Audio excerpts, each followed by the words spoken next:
ഭജ ഗോവിന്ദം ഭജ ഗോവിന്ദം ഭജ ഗോവിന്ദം ഭജ ഗോവിന്ദം ഗോവിന്ദം ഭജ മൂഢമതേ സംപ്രാപ്തേ സന്നിഹിതേ കാലേ നഹി നഹി രക്ഷതി ഡുഗൃഞ്ജകരണേ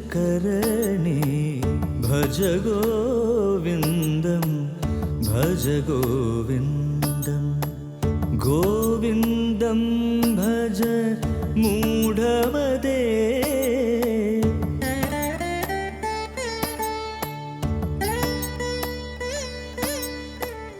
കസ്ത്വം കോഹം കുതയാതഃ കാമേ ജനനീ കോ may താതഃ കസ്ത്വം Cochem കുതയാതഃ കാമേ ജനനീ കോ may താതഃ ഇതി പരിഭാവയ സർവമസാരം വിശ്വം ത്യക്ത്വാ സ്വപ്നവിചാരം ഭജ ഗോവിന്ദം ഭജ ഗോവിന്ദം ഗോവിന്ദം ഭജ മൂഢമതേ.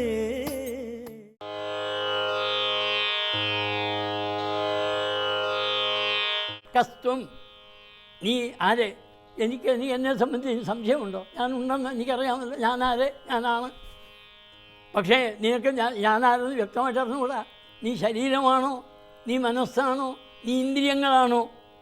പലതിനെ നീ ചിലപ്പോൾ ശരീരത്തിൽ നീയാണെന്ന് പറയും, ചിലപ്പോൾ നീ ഇന്ദ്രിയങ്ങൾ നീയാണെന്ന് പറയും, ചിലപ്പോൾ മനസ്സിന് നീയാണെന്ന് പറയും. അതുകൊണ്ട് യഥാർത്ഥത്തിൽ നിനക്ക് നീ ആര് എന്നുള്ളത് നിനക്ക് വസ്തുതയാണ്. നീ ഉണ്ടെന്നറിയാമെന്നല്ലാതെ, അഹം അസ്മി എന്നറിയാമെന്നല്ലാതെ ഞാൻ ആരെന്നുള്ള വ്യക്തത ബോധം നിനക്കില്ല.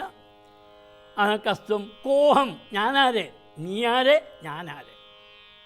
നീ ഞാനും ഭേദമുണ്ടോ? നീ ഞാനും ഒന്നല്ലേ എന്നുള്ളതാണ് ഇവിടെ. അതുപോലെ കുതായാത, നീ എവിടെ നിന്നാണ് വന്നത്? നാം ആളുകളോട് ചോദിക്കുക, നീ ആരെ? നീ എവിടെ നിന്ന് വന്നു? നീ എന്തിനു വന്നു എന്നൊക്കെയാണ് നാം ചോദിക്കുന്നത്. അതുപോലെ ചിന്തിക്കണം. നീ ആരെ? ഞാനാരെ? ഞാൻ എവിടെ നിന്നാണ് വന്നത്? അതുപോലെ കാമേ ജനനി, എൻ്റെ അമ്മയാരെ? മേ ജനനി കാ, എൻ്റെ അമ്മയാരെ? ഞാൻ ആരുടെ വീട്ടിൽപ്പെടുന്നവനാണ്?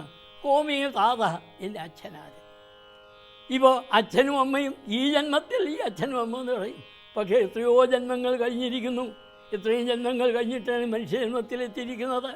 മാതാപിതൃ സഹസ്രാണി പുത്രധാര ശതാനി ച യുഗേ യുഗേ വ്യതീതാനി കസ്യതയ കസ്യവാഭവന്നാണ്. അനേകം അച്ഛനമ്മമാരുണ്ടായി, അനേകം പുത്രന്മാരും മക്കളും ഭാര്യയും ഒക്കെ ഉണ്ടായി. അങ്ങനെ ഓരോ യുഗത്തിനും അതൊക്കെ കഴിഞ്ഞുപോയി. അങ്ങനെ അതുകൊണ്ട് നീ ആരെ? നിൻ്റെ അമ്മയാരെ പറയാൻ ഒക്കില്ല. ഈ ജന്മത്തിൽ ഇന്ന അമ്മയാണെന്ന് പറയാമെന്നല്ലാതെ, ഈ ജന്മത്തിൽ ഇന്ന ആരാണ് അച്ഛൻ പറയാമെന്നല്ലാതെ നമുക്കൊരു വ്യക്തതയുമില്ല. അതുകൊണ്ട് നീ ആരെ? ഞാനാരെ? അതുപോലെ ഞാൻ എവിടെ നിന്ന് വന്നതാണ്? എൻ്റെ അമ്മയാരെ? നിൻ്റെ അച്ഛനാരെ? എന്നുള്ളത് ഇതി പരിഭാവയ, നല്ലവണ്ണം ചിന്തിക്കൂ. ഈ വസ്തുതകളൊക്കെ ആലോചിച്ച് നോക്കൂ. നീ ആരെ? നീ എന്ന് പറഞ്ഞാൽ എന്നിൽ നിന്ന് ഭിന്നമാണോ? ഞാൻ തന്നെയാണോ? അതല്ലേ ഈ വന്നത് എവിടെ നിന്നും? ആ പരബ്രഹ്മത്തിൽ നിന്നാണ് വന്നത്. പക്ഷേ നാം പരബ്രഹ്മത്തിൽ വന്നു നാം അറിയുന്നില്ല. ഈ നദികൾ, സമുദ്രത്തിൽ നിന്നും ഉണ്ടായ നദികൾ സമുദ്രത്തിൽ വന്നാണ് യഥാർത്ഥത്തിൽ സമുദ്രജലം, മേഘം, അങ്ങനെ സൂര്യപ്രകാശം രശ്മികൾ എടുത്ത് മേഘമാക്കി വീണ്ടും വർഷിച്ച് വീണ്ടും നദി ആ സമുദ്രത്തിൽ തന്നെ ചേരുകയാണ്. അപ്പോൾ നദികൾ വന്നത് യഥാർത്ഥത്തിൽ സമുദ്രത്തിൽ നിന്നാണ്. പക്ഷേ അവ അറിയുന്നില്ല ഞാൻ സമുദ്രത്തിൽ നിന്ന് വന്നതാണെന്ന്. അതുപോലെ നീ ആ പരമാത്മാവിൻ്റെ അംശമായിട്ട് വന്നതാണ് ഇവിടെ. ഈ സംസാര അടവിയിൽ പുണ്യാപുണ്യരായ തസ്കരന്മാർ നിന്നെ ഇവിടെ കൊണ്ടിട്ടിരിക്കുകയാണ്. അതുകൊണ്ട് ഇതൊക്കെ നല്ലവണ്ണം ഇതി പരിഭാവയ സർവം അസാരം, ഇതെല്ലാം നിസ്സാരമായ വസ്തുക്കളാണ്. ഇത് ആഗ്രഹിച്ച തുച്ഛമാണ്. അതുകൊണ്ട് ഇതെല്ലാം ഈ വിശ്വം ഇങ്ങനെയുള്ള അസാരമായ തുച്ഛമായ പ്രപഞ്ചത്തെ വിട്ടിട്ട് നീ ആ ബ്രഹ്മത്തിൽ തന്നെ രമിക്കൂ. ഇതെല്ലാം സ്വപ്നം പോലെയാണ്. സ്വപ്നത്തിലുള്ള യഥാർത്ഥമല്ല നമുക്കറിയാം. അതുപോലെ സ്വപ്നത്തിലാണ് ഇതൊക്കെ. ഈ പ്രപഞ്ച ജീവിതം എന്ന് പറയുന്നത് സ്വപ്നമാണ്. ആ സ്വപ്നതുല്യമായി ഇതിനെ സകലതിനെ ഉപേക്ഷിച്ച് നീ ഭഗവാനെ തന്നെ ഭജിച്ച് നീ ഭഗവാനെ തന്നെ ലയിച്ച് നിത്യാനന്ദനായി നിത്യാനന്ദം അനുഭവിക്കൂ. അങ്ങനെ ജീവിതത്തെ സഫലമാക്കൂ.